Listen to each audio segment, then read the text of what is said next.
Ben and Holly's Little Kingdom, Gaston's Messy Cave. Knock knock. Ben and Holly were waiting outside Gaston's cave. Are you coming out to play? They asked. Come on, let's fly. Ben jumped up on Gaston's back. Giddy up, giddy up. The ladybird flapped his wings. He loved playing. As soon as they got to the meadow, Ben found a stick to throw. Gaston, he called, fetch! The ladybird ran after the stick and brought it back. Woof, woof! Well done! Clever, Gaston, said Holly. Gaston was ready for another game. Do you want to wiggle your legs? Asked Holly. Gaston rolled on his back and started wiggling. That's funny. Holly! Nanny Plum rang the bell for bedtime. I have got to go home, sighed Holly. Ben, bedtime. Now Mrs. Elf was tooting her elf horn. Bye, Holly, said Ben. Bye, Gaston. The meadow started to get dark. Gaston flew back to his cave and settled down to sleep. When Ben and Holly arrived at Gaston's cave the next morning, the ladybird had already gone out to play. Where is he? Asked Ben. I'm going to fetch Nanny Plum, replied Holly. She knows all about ladybirds. Look at the state of this cave. Gaston has gone, said Holly. Ben gulped. Maybe we have upset him.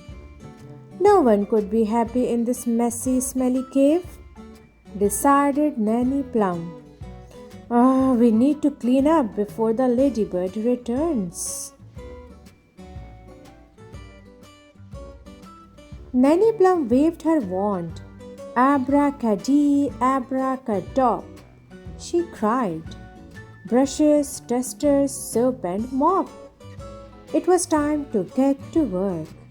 This will be a nice surprise, and Gaston will be happy again. Nanny Plum tutted. There were old comics, half-sucked lollipops and smelly socks all over Gaston's bed. Bish, bash, bash, she said. Gaston's bed, nice and fresh. Hooray! Hooray! Nanny Plum's magic had worked. Gaston's cave was spotless.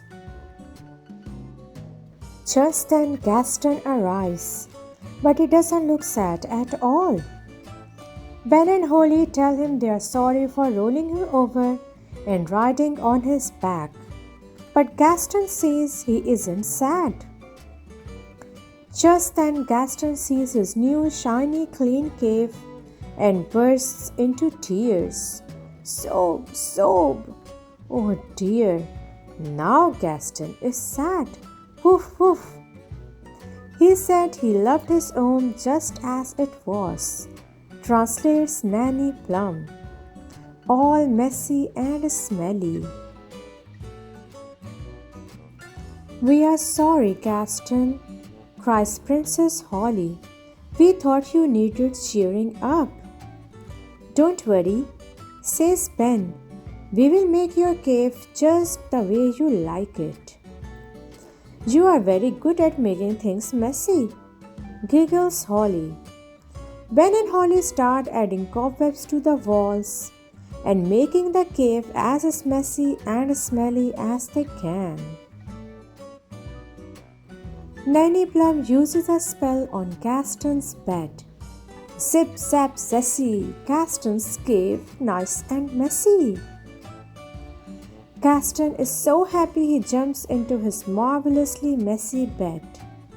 Let's add smelly socks, cries Holly, and lollipops. Cheers, Ben Elf. Finally, Nanny Plum adds a lovely layer of dirt over the whole cave.